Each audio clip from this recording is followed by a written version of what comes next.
EVM यानी electronic voting machine और VVPAT यानी voter verified paper audit trail का विवाद काफी पुराना है, लेकिन 2024 के लोकसभा चुनाव और इसी साल 5 राज्यों में होने वाले विधानसभा चुनाव से पहले वीवीपैट को लेकर सुप्रीम कोर्ट में दायर की गई याचिका ने यह विवाद फिर से ताजा कर दिया है।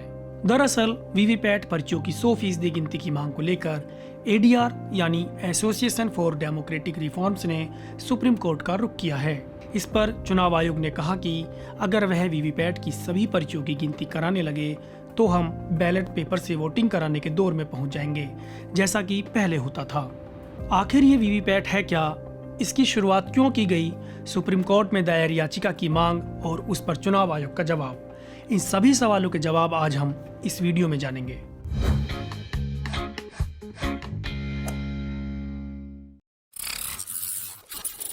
वर्तमान में चुनाव आयोग प्रत्येक विधानसभा क्षेत्र के 5 मतदान केंद्रों पर सभी वीवीपैट पर्चियों की गिनती करवाता है।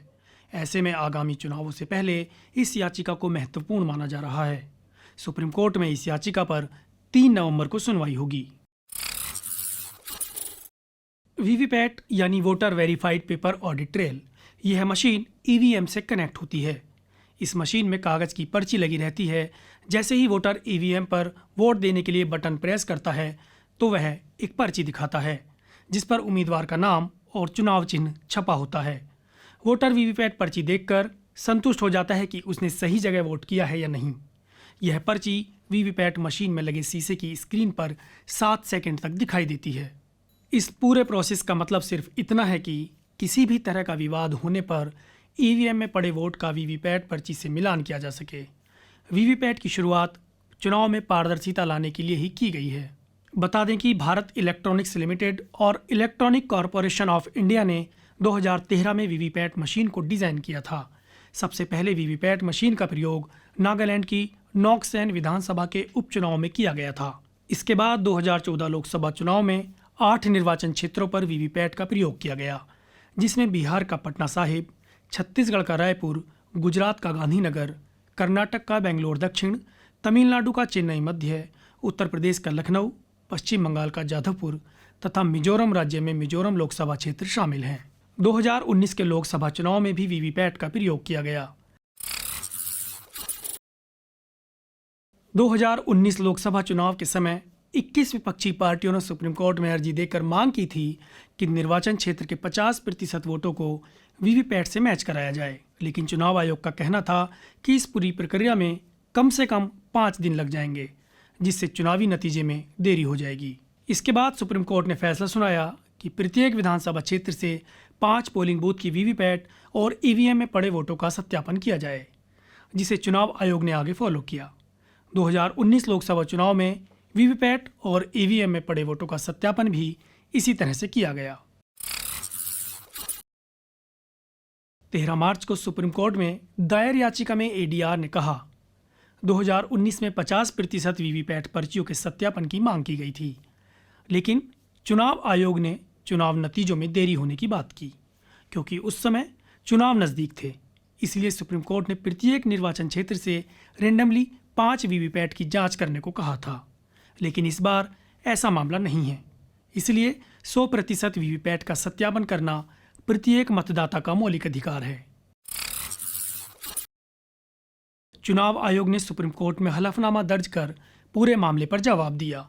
आयोग ने कहा कि भारत में लगभग 4000 से अधिक विधानसभा सीटें हैं। फिलहाल प्रत्येक विधानसभा क्षेत्र के 5 पोलिंग बूथ की वीवीपैट ईवीएम का सत्यापन किया जाता है, यानी कुल 20,600 वीवीपैट ईवीएम की गिनती की जाती है। चुनाव आयोग ने आगे कहा, अब तक विधानसभा में और लोकसभा में 38,156 वीवीपैट मशीनों की पर्चियों की गिनती की गई है, लेकिन इसमें एक भी ऐसा मामला नहीं आया जिससे साबित हो सके कि जिस उम्मीदवार को वोट दिया जा रहा है उसको वोट न जाकर किसी दूसरे उम्मीदवार को वोट मिला हो। हालांकि चुनाव आयोग ने स्वीकार किया कि अगर कभी वोटों की गिनती में अंतर आया भी है तो वो इंसानी गलतियों की वजह से आया है। आगे कहा कि वीवीपैट की शुरुआत इसलिए की गई ताकि मतदाता आश्वस्त हो सके कि जिस उम्मीदवार को वो वोट करना चाहते हैं उसी को वोट मिल रहा है। सुप्रीम कोर्ट के आदेश के अनुरूप वीवीपैट मशीन की पर्चियों की जांच भी होती है, लेकिन 100% वीवीपैट पर्चियों की जांच करने की मांग प्रतिगामी विचार है। इससे इंसानी गलतियों की संभावना और बढ़ जाएगी। इस पर ADR के सह संस्थापक जगदीप छोकर क्या कहते हैं, यह भी जान लीजिए। देखिए, दिक्कत यह है कि जो मैं ईवीएम पे बटन दबाता हूँ वो वीवीपैट में जाता है।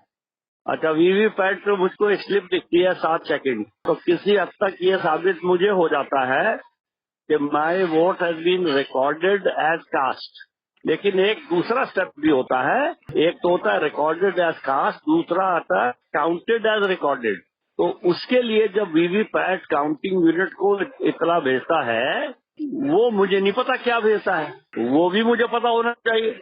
याचिका तो हमने दायर की थी काफी पहले, मुझे याद नहीं कितनी बनने की है, लेकिन अब ये इलेक्शन कमीशन का जवाब हम देंगे इनके एफिडेविट का। हियरिंग से पहले ही देंगे, हियरिंग तो 3 नवंबर को है। देखिए, ये नहीं सुप्रीम कोर्ट की नाराजगी का मतलब ये नहीं कि वो गैर कानूनी काम करेगा। सुप्रीम कोर्ट को भी कानून का पालन करना पड़ता है भाई साहब। हाँ, ये वो गलत कह रहे हैं।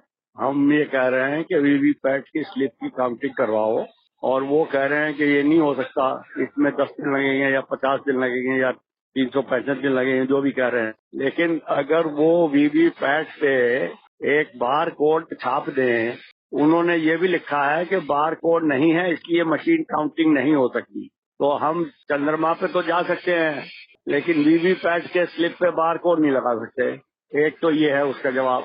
दूसरा ये है कि उन्होंने खुद माना है कि कभी कभी उसमें ह्यूमन एरर होती है, एफिडेविट में लिखा हुआ है। तो अगर ह्यूमन एरर हो सकती है तो फिर उसका कोई प्रिकॉशन लेना चाहिए ना, बजाय ये कहने के कि ह्यूमन एरर हो सकती है तो उसका हम हिसाब कर लेते हैं। तो ह्यूमन एरर नहीं होनी चाहिए ना। जगदीप छोकर की बात को आपने सुना। वे साफ तौर पर कहते हैं कि वे सुप्रीम कोर्ट में 3 नवंबर को होने वाली सुनवाई से पहले चुनाव आयोग के जवाब का रिप्लाई करेंगे। सुप्रीम कोर्ट नाराज है कि हम बार बार ऐसी चीज़ें करते रहते हैं, जबकि 2019 में हमने पूछा था लेकिन कोर्ट ने उसका फैसला नहीं किया। सुप्रीम कोर्ट की नाराज़गी का मतलब ये नहीं है कि वो गैर कानूनी काम करेगा। सुप्रीम कोर्ट को भी कानून का पालन करना होगा। खैर, इस मामले में आगे क्या होगा, नतीजे में क्या निकलेगा, या पहले की तरह ही ये पिटीशन भी ठंडे बस्ते में जाने वाली है, नहीं पता। लेकिन फिलहाल लोगों की निगाहें 3 नवंबर को सुप्रीम कोर्ट के आने वाले फैसले पर टिकी हैं। पत्रकारिता का नासूर बन चुके विज्ञापन के मॉडल को खारिज करके खबरों की इस दुनिया को बदलिए ताकि पत्रकारिता आपके लिए जवाबदेह बने। newslaundry.com/subscription पर क्लिक कीजिए और अपने मन मुताबिक पेमेंट का विकल्प चुनिए, क्योंकि हमारे सब्सक्राइबर्स का नारा है, मेरे खर्च पर आजाद हैं खबरें।